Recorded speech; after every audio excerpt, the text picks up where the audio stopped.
네, 하나님 말씀 보겠습니다. 마태복음 15장 28절입니다.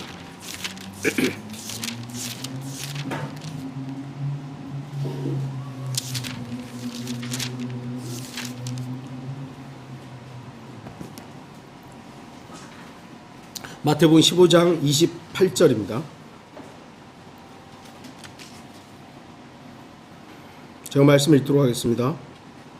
예수께서 대답하여 그 여인에게 말씀하시기를 오 여인아 내 믿음이 크도다 내가 바라는 대로 될지어다 라고 하시자 그 여인의 딸이 그 시각부터 낫게 되니라 했습니다.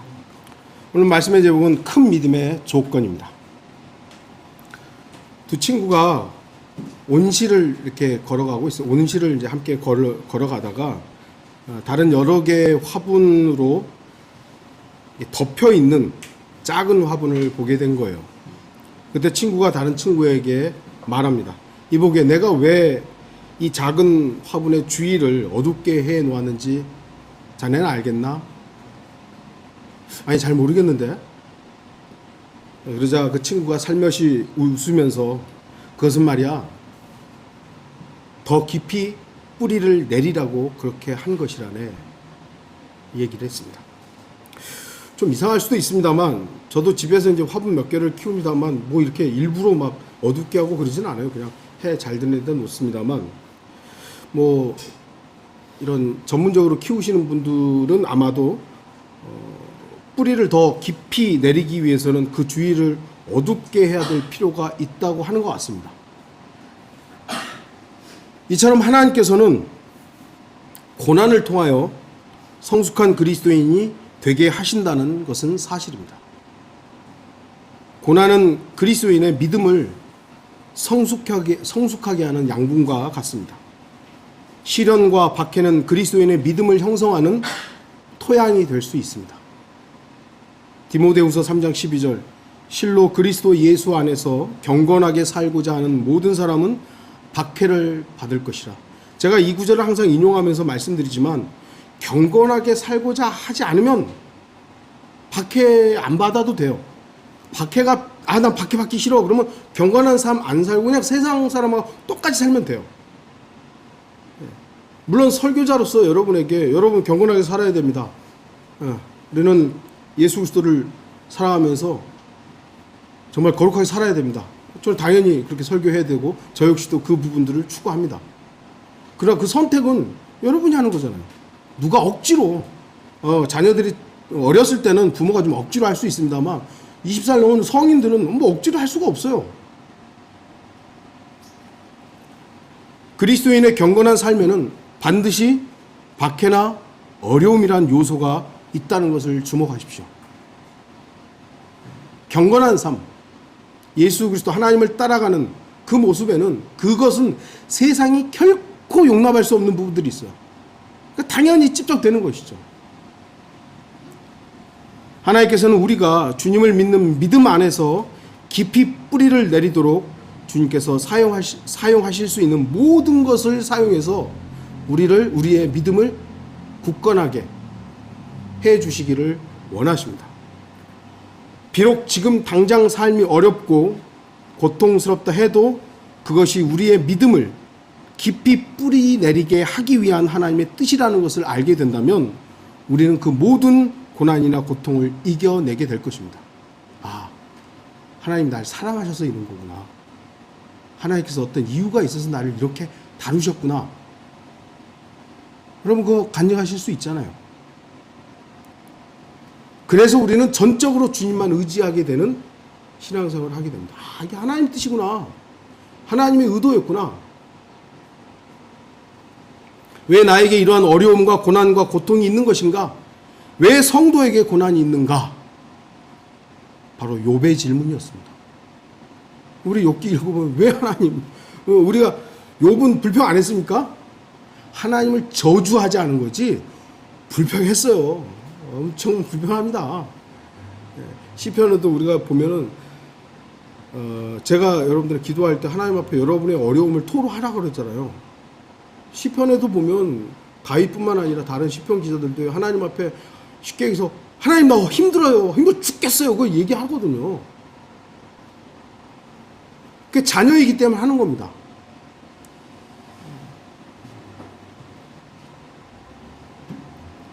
그러나 욥은 그 고난을 통해 믿음의 선조 또는 믿음의 위인으로서 인정받게 되었습니다.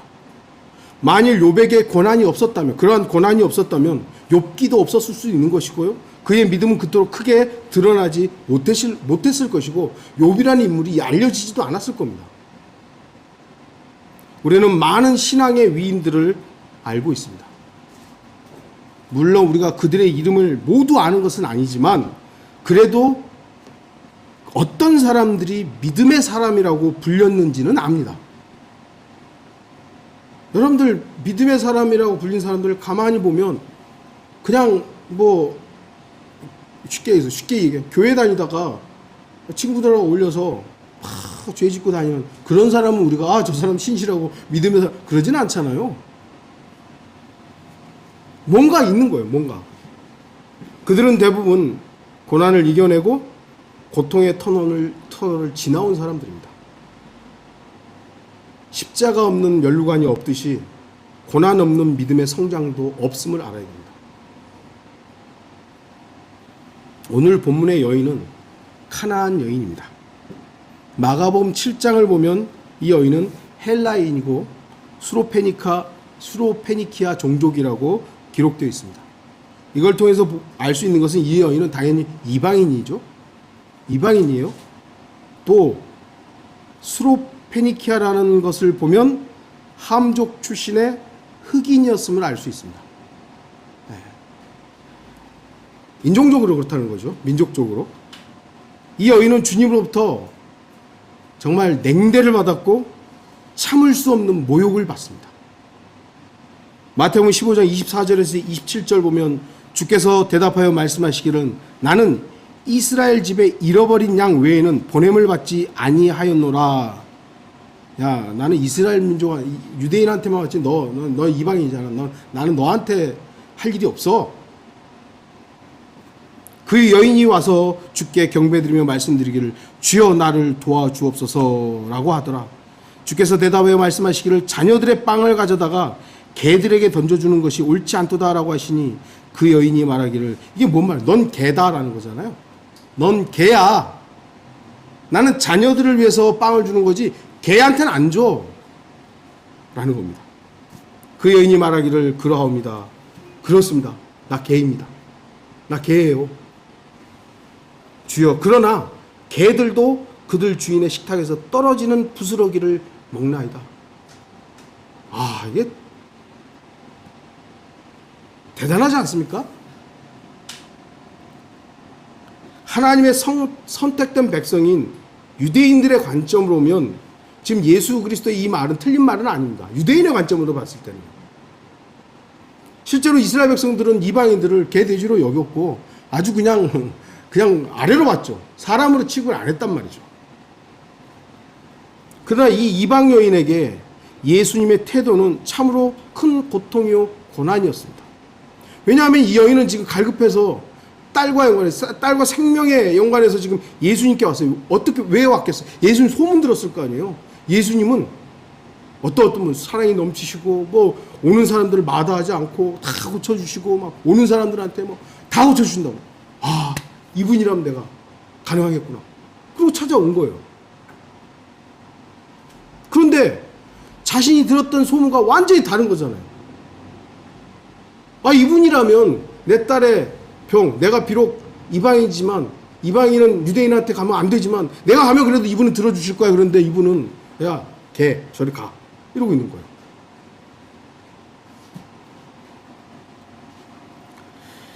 우리가 왜 화를 냅니까? 저도 화 잘 내는 사람인데 왜 화가 나죠? 일반적으로 자신의 기대와 다를 때 내가 이렇게 기대했는데 그렇게 안 되는 거예요. 자신이 생각했던 것과 전혀 다른 상황일 때 또는 내 기준과 다른 것에 대해서 화를 냅니다. 지금 이 여인은 충분히 화를 내고 오히려 주님을 저주하면서 돌아서도 되는 상황이에요. 안 그래요? 예수님이라면 고쳐줄 거라고 왔는데 자신을 개라고 자기 기대가 완전 무너지는 거죠. 아이씨, 내가 아무리 그래도 이 자존심, 내 자존심 완전 망가진 거 아니야. 예수님 저주하고 돌아서도 뭐 누가 뭐라 그랬어요. 그럼에도 불구하고 이러한 큰 시련과 고난을 통해 이 여인의 믿음은 큰 믿음으로서 주님께 인정받았습니다.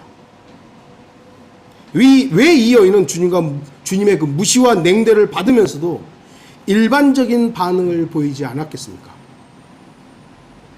간절함이죠. 절실함이죠. 무엇보다도 인정한 겁니다. 네, 주님, 그렇습니다. 주님 말씀은 옳습니다. 나 개입니다. 개예요. 이 개에게 그 부스러기 잡이라도 좀 베풀어 주십시오.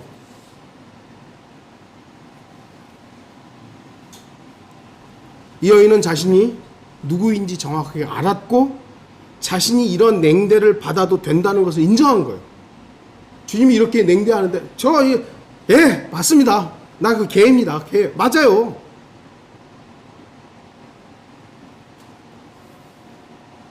주목하십시오. 나를 주장하지 않고 나의 생각과 나의 주장을 굽히면 화내거나 싸울 일이 없어요. 안 그렇습니까? 내가 옳다고 주장하다 보니 싸우는 거예요. 내 자존심, 저도 뭐 그렇습니다만 내 자존심 세우고 뭐 하다 보니 화가 나는 거예요. 저도 화를 내죠. 그러나 저는 이제 뭐 예전에 비해서 좀 제 개인적으로는 좀 덜하다고 생각하는데 우리 자매 얘기로는 자꾸 삐진다 그러죠. 삐지는 거예요. 화는 안 나요. 삐지는 거예요. 저는 단지 진리이신 주 예수 그리스도만이 선하시고 절대 진리이심을 믿습니다. 이러한 사실은 성경에 기록된 그대로입니다. 성경에 기록된 그대로 말고 그 어떤 것도 내가 믿고 내가 옳다고 생각하고 내가 배웠던 지식이라도 나는 틀릴 수 있다는 걸 이제는 인정합니다. 나는 틀릴 수 있다. 내가 믿었던 거라도 나 틀릴 수 있어요. 내가 배웠던 교리라도 이제 하나님 말씀과 비교해봤더니 틀릴 수 있다. 아니야, 내가 배운 게 맞는 거야. 어떤 분이 저한테 러크만 버리지 말라고. 제가 러크만을 버려야 할 이유는 없죠. 존경하죠. 그러나 만약 러크만이 잘못 가르친 부분이 있으면 그건 틀렸다고 얘기해야 될 거 아니에요. 그건 잘못됐다고 얘기해야 될 거 아니에요. 아직까지는 제가 뭐 이렇게 러크만의 책을 통해서 몇 가지만 제가 러크만의 생각과 좀 다릅니다라고 한 부분이 있죠. 그 중에 하나가 겟세마네에서 아까도 제가 러크만의 주석서를 보면 예수님은 죽음을 두려워한 게 아니다. 아버지와의 단절을 두려워해서 이렇게 뭐 그렇게 기도했다 그러는데 모르겠어요. 저는 예수님은 아까도 인간으로서는 죽음을 충분히 두려워해서 그렇게 땀방울이 핏방울이 되도록 기도하셨다라고 생각. 그러니까 약간의 다름에 대해서는 저는 말씀드리지만 아직까지 러크만이 틀렸다라고 말할 수 있는 부분은 아직은 없는 것 같아요. 아직은. 그러나 제가 배우고 믿었고 지금까지 해왔던 것 중에 얼마든지 틀릴 수 있다라는 거예요. 누군가가 그거 틀렸다는 걸 지적하면 하나님의 말씀에 비교해서 그것이 틀렸으면 바꾸면 되는 거잖아요. 뭘 그거를 끝까지 막 자존심 세우면서 아니라고 내가 배웠는데 내가 지금까지 이렇게 왔는데 그래야 될 이유가 없는 거예요. 저는 이제 진리이신 주 예수 그리스도 그리고 성경에 기록된 정확한 사실을 반대하는 주장이나 가르침 이외에는 거의 화가 나지 않습니다. 제가 간혹 가다가 여러분들한테 그 신학자들이 성경에 대해서 뭐라고 한 것에 대해서 저 열을 좀 내잖아요. 그럼 화가 나요. 신학자들이 성경이 틀렸다 그러고 성경에 오류가 있다 그러고 뭐 하는데 화가 나요. 물론 아직도 육신의 오름이 있을 때 화가 나고 삐지기도 합니다만 좀 금방 삭히려고 합니다. 저는 저에 대해서 주님께서 저를 아는 만큼은 아니지만 마귀가 저를 아는 만큼은 아니지만 제가 어떤 존재인지를 이제는 어느 정도 압니다. 그러니 제가 누군가로부터 냉대를 받고 손가락질을 받아도 그저 그렇습니다요. 당신이 나를 냉대한다. 저는 그럴 만한 존재예요. 누군가 저를 멸시한다. 저는 그래도 마땅한 사람이에요. 멸시받아도 되는 사람이에요. 제가 뭔데? 저와 여러분이 뭔데요? 뭐 누군가 저와 여러분 잘못했어요. 왜 그랬냐고 했을 때 여러분들이 왜 이럴 거예요? 잘못한 것에 대해서 맞다고 나는 그런 사람이라고. 난 그럴 수밖에 없는 사람이라고. 그 사람하고 싸울 이유가 하나도 없어요. 단 예수 그리스도에 대해서 하나님의 말씀에 대해서 엉뚱한 얘기를 하면 저는 이 설교를 통해서 제가 할 수 있는 글을 통해서 그 부분에 대해서 저의 반응을 나타내는 거예요. 잘못했다고. 그리고 만일 공개적인 어떤 자리에서 그렇게 해야 한다면 저는 그렇게 할 겁니다.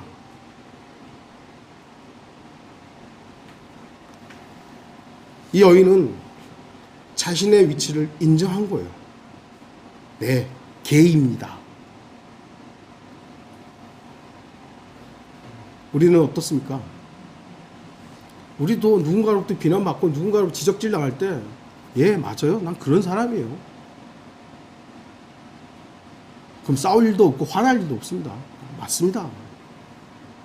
물론 저도 마찬가지지만 아직도 이제 육신의 성향들이 남아서 화도 내고 뭐 그렇습니다만 그리스도인들은 밤까지 그 화를 품을 이유가 없잖아요. 가능하면 빨리. 큰 시련이나 큰 고난이 큰 믿음을 보여줄 수 있는 기회라는 사실을 기억하십시오. 이 여인은 주님의 소위 요즘 말 개무시를 당하고 있는 이것이 이 여인의 믿음이 드러나는 귀한 시간이 되었던 겁니다. 우리는 본문에서 주목할 부분이 있죠. 믿음이 크도다예요. 믿음이 크도다. 주님께서 이렇게 말씀하신 거예요. 믿음이 크도다. 이 여인의 믿음은 보통의 믿음보다 컸던 겁니다. 믿음에도 차이가 있습니다. 큰 믿음이 있다면 적은 믿음도 있습니다. 성경이 나오잖아요.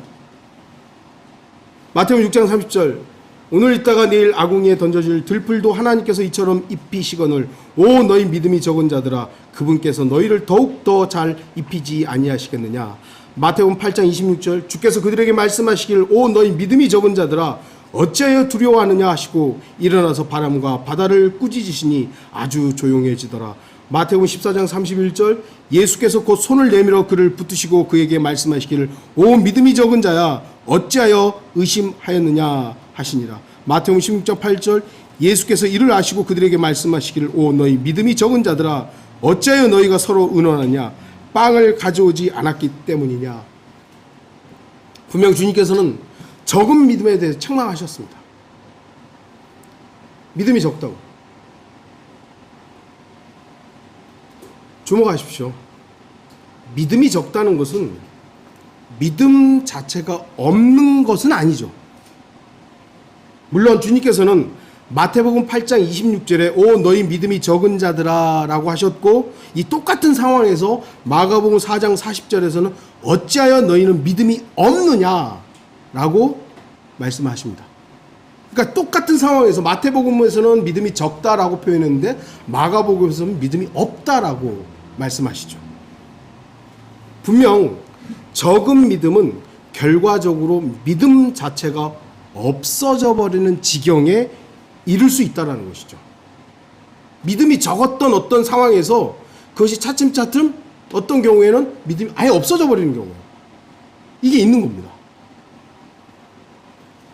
그럼에도 믿음이 적은 것을 믿음이 없다고 단정 지을 수는 없는 것이죠. 있기는 있는데 그 믿음이 아주 작거나 없는 것처럼 보이는 거예요. 왜 그렇습니까? 왜 믿음이 적고 믿음이 없는 겁니까? 고난이나 고통 또는 어려움, 환경이 믿음의 대상이신 주 하나님보다 더 크게 보였기 때문이죠. 우리의 믿음의 대상은 누구시죠? 하나님, 주 하나님이시죠. 주 예수 그리스도. 그분을 보는 거예요. 세상을 보는 것이 아니라 내 주변 환경을 보는 것이 아니라 그분을 보는 겁니다. 이 여인도 주님만 봤어요. 다른 환경, 옆에서 사람들이 저 이방인 여인, 저 예수님이 야, 개. 그랬을 때 맞다고 저 개라고 안 그랬겠어요? 그거 안 본 거예요. 맞습니다. 나 개입니다. 개예요. 부스러기라도 주세요.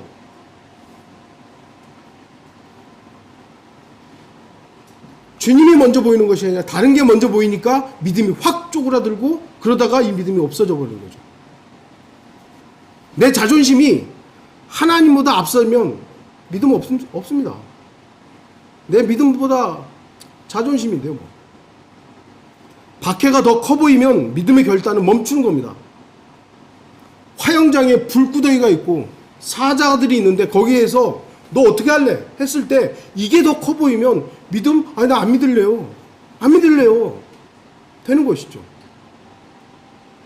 내 이익이 주님에 대한 사랑보다 앞서면 오히려 주님을 믿는 게 부담이 되는 거예요. 나 이거 해야 되는데. 이거 해야 되는데. 이것이 바로 믿음이 적은 자들의 특징입니다. 주님보다 나죠, 나. 그러나 믿음이 적은 자들과는 반대로 큰 믿음으로 칭찬받은 사람들도 있습니다.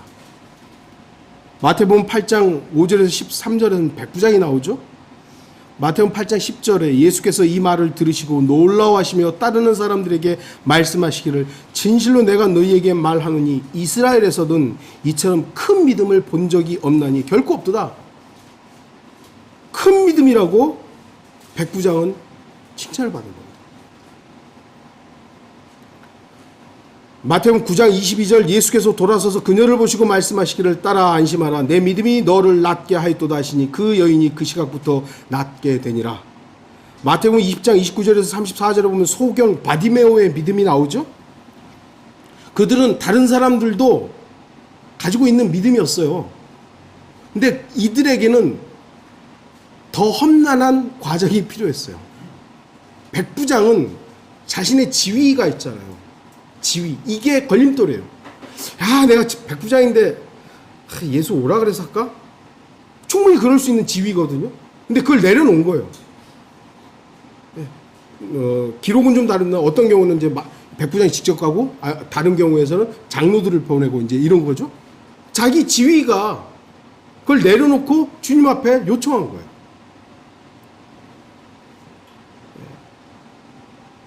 유출병 걸린 여인들도 만지면 톡 터치라고 되어 있거든요. 톡 하면 나을 거다.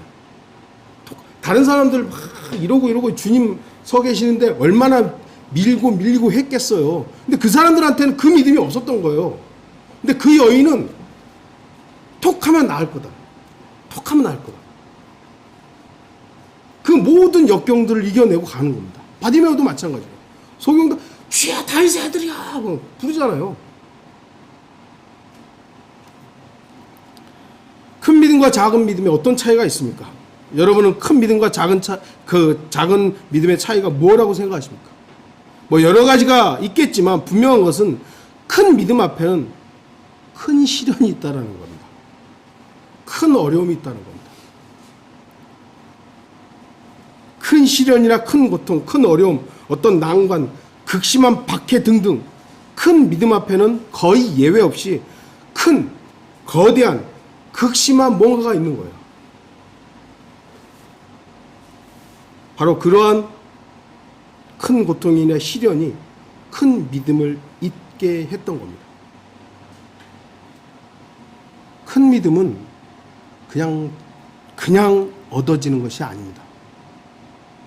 예수님에게 왔던 수많은 사람들 예수님 다 고쳐주셨잖아요. 근데 유독 왜 이런 사람들만 이름이 기록이 돼 있을까요? 뭐 기록으로는 모르지만은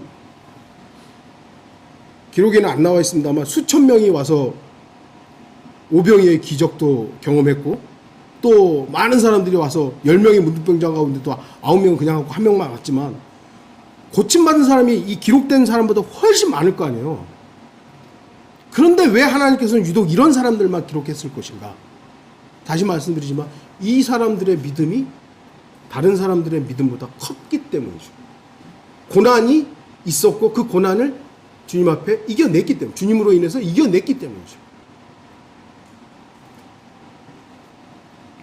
큰 믿음은 절대로 그냥 얻어지지 않습니다. 여러분의 믿음이 성장하고 여러분의 믿음이 크기를 바라신다면 여러분 기도하십시오. 고난을 주십시오. 고난을 주십시오.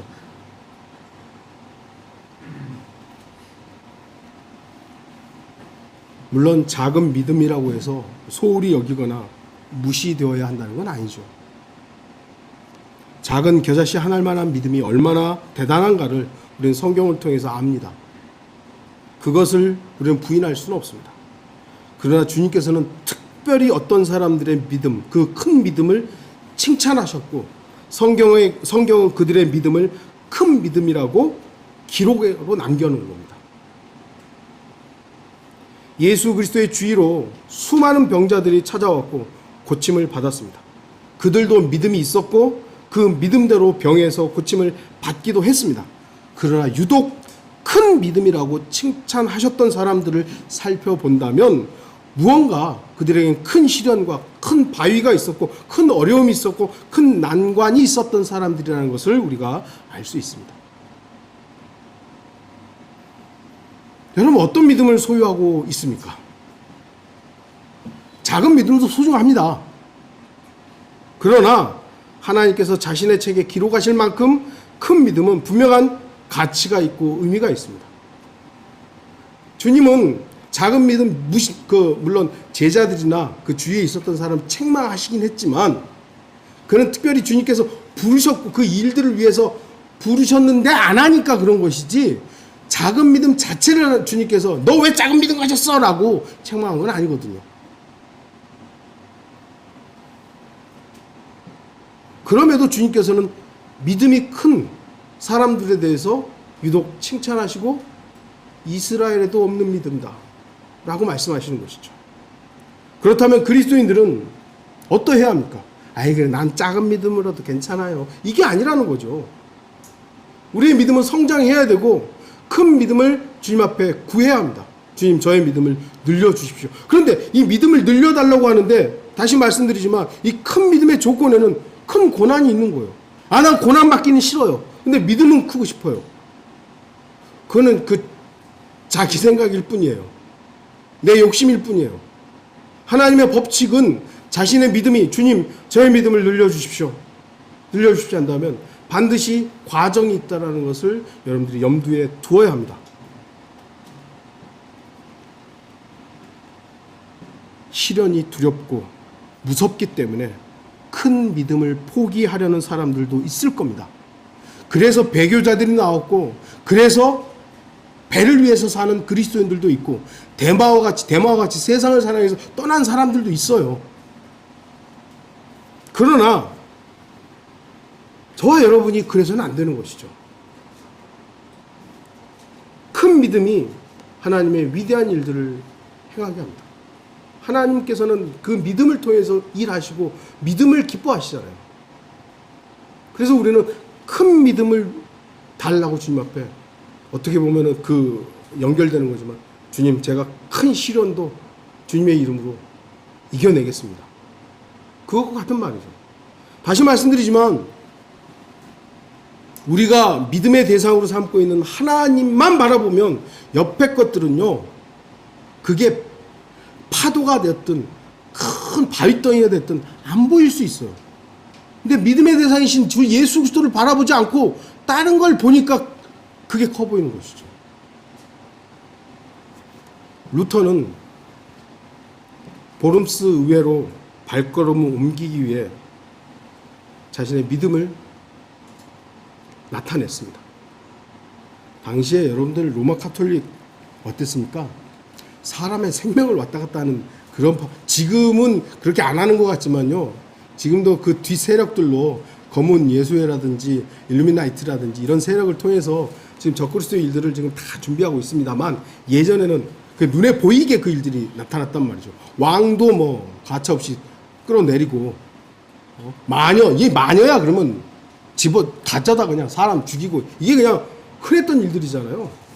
그런 곳에서 루터가 자신의 믿음을 표명한다. 목숨 내놓은 것이죠. 만일 그의 믿음의 발걸음이 멈췄다면 난 그냥 타협하면서 할래 했다면 아마도 종교개혁은 없었다가 아니라 다른 누군가를 통해서 하나님은 일하셨을 겁니다.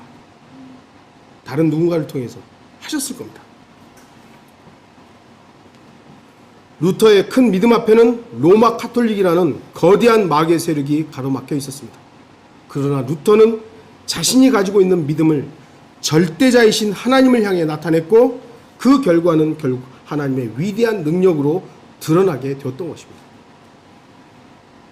지금은 루터교가 거의 카톨릭화 돼가지고 루터교의 이름만 남아있을 뿐이지만 루터의 원래 독일의 루터교는 카톨릭과 대항했던 하나님의 사람들이었어요. 영국 성공회가 탄생하는 계기야 여러 가지 추문들이 있습니다만 어쨌든 로마 카톨릭과 대항했던 성공회의 역할이 있었던 겁니다. 그래서 지금 장로교, 감리교, 성공회, 루터교 이들의 모습이 어떠냐 이거예요. 로마 카톨릭하고 악수 안 하면 안 되는 것처럼 그냥 거기 줄 서고 있는 것이죠. 믿음보다 세력인 거예요. 남들은 그러다 할지라도 저와 여러분 그러면 안 됩니다. 믿음의 대상이신 주님만 바라봅시다. 결론을 맺겠습니다. 누구에게나 믿음은 있습니다. 왜냐하면 하나님께서 모든 인간에게 기본적으로 믿음이라는 선물을 주셨기 때문입니다. 그래서 믿음이 있기 때문에 밥을 먹는 거예요. 이 밥에 독이 들어있어 라고 하면 그렇게 믿으면 안 먹을 거 아니에요. 근데 이 밥에 영양분이 있어 라고 믿기 때문에 먹는 거고, 내가 잠을 자고 내일 아침에 일어날 거라는 믿음이 있으니까 잠을 자는 것이고요. 내가 오늘 이렇게 물론 사고도 있고 여러 가지 있습니다만 내가 지금 일하러 갔는데도 안전할 거라는 믿음이 있으니까 가는 것이고요. 쉬기도 하는 거예요. 사람에게 다 믿음이 있는 겁니다. 그러나 그 문제는 그 믿음을 어떻게 나타내느냐죠. 자신의 창조주이신 하나님을 향해서 자신의 믿음을 빌리고 할 것인가, 아니면 세상을 향해서 신은 없어 라고 믿을 것인가. 항상 말씀드리지만 무신론도요 믿음입니다. 신앙입니다. 하나님이 있다고 믿는 것과 하나님이 없다고 믿는 거예요. 지금 세상은 하나님이 없다고 믿는 사람들이 대다수이지만 진리는 사람 숫자에 의하지 않습니다. 말씀에 있는 것입니다. 어떤 것을 믿고 어떤 선택을 하느냐는 그 누구도 대신하지 않습니다. 여기에 있는 저 여러분 누가 대신해서 여기 왔습니까? 결코 믿음에 관한 영적인 문제는 누가 대신해 주지 않습니다. 하나님께서 주신 자유의지를 통해서 결정해야 합니다. 우리는 기록된 말씀을 믿습니다. 성경의 진실성에 대한 단 하나의 의심도 없기 때문에 가능한 것입니다. 그렇다면 성경에 기록된 다른 수많은 일들도 단 하나의 의심 없이 믿으면 됩니다. 제가 말씀드린 창세기 1장 1절을 믿는데 왜 요한계시록을 못 믿겠어요? 문제는 요한계시록이 안 믿어지는 이유는 결국 따지고 보면 창세기 1장 1절도 안 믿는다는 얘기예요. 창세기 1장 1절을 믿으면 요한계시록 마지막을 안 믿어야 할 이유가 하나도 없습니다. 제가 지난주 계속 몇 번 말씀드렸지만 요 근래의 기독교계에 진화론적인 사고를 이제 교회 안으로 끄집어 들어가가지고 창조론을 믿는다고 하는 총장과 교수를 쫓아내려고 하고 이런다 그러잖아요. 그게 기독교라고 할 수가 있나요? 그건 유사 기독교일 거예요, 아마.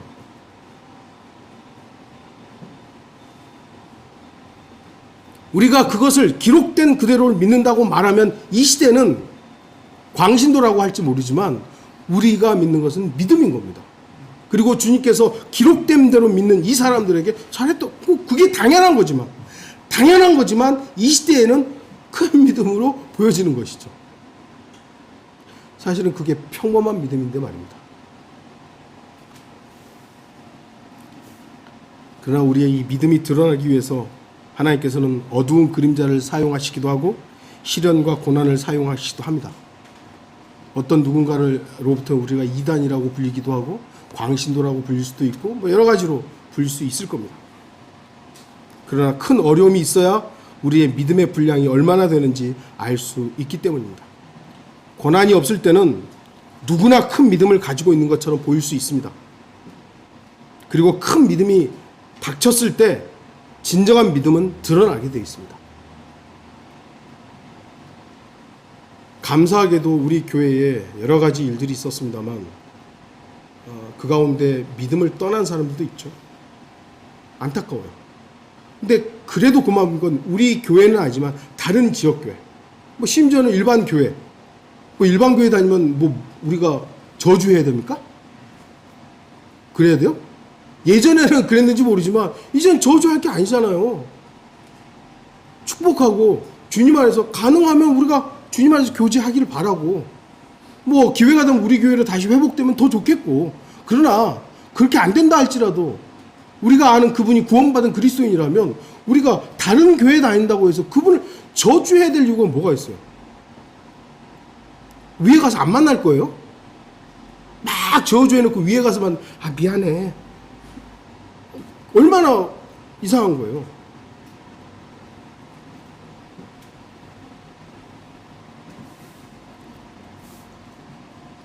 고난이 없을 때는 누구나 나 믿음 대단한 것처럼 할 수 있습니다. 고난이 와봐야 아는 것이죠. 저도 우리 교회 일들을 보니까 내가 신실하다고 생각했던 그 사람, 참 주님을 열심히 섬긴다고 생각했던 그 사람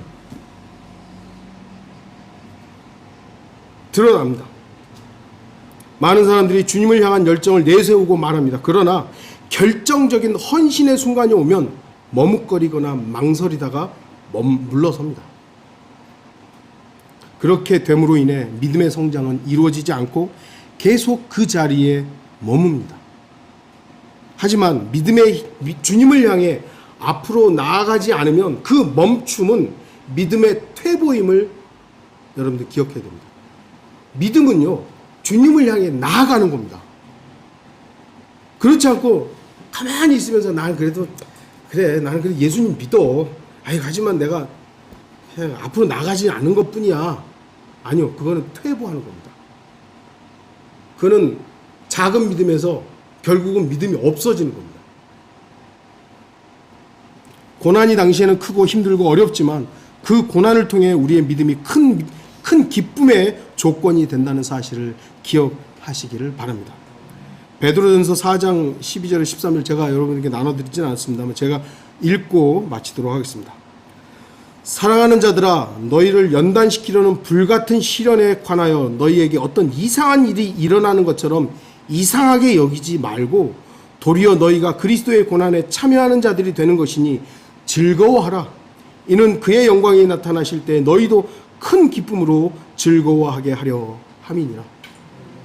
우리 앞에 우리 다 종류는 다릅니다만 하나님께서 주시는 여러 가지 일들이 있을 것입니다. 그것은 우리의 믿음의 성장을 위한 하나님이 주신 선물입니다. 그 선물을 여러분들 이겨내십시오. 주님만 바라보면 당연히 이겨내게 됩니다. 그랬을 때 우리는 즐거움으로 그 고난들을 받았을 때 큰 기쁨으로 즐거워하게 될 것입니다.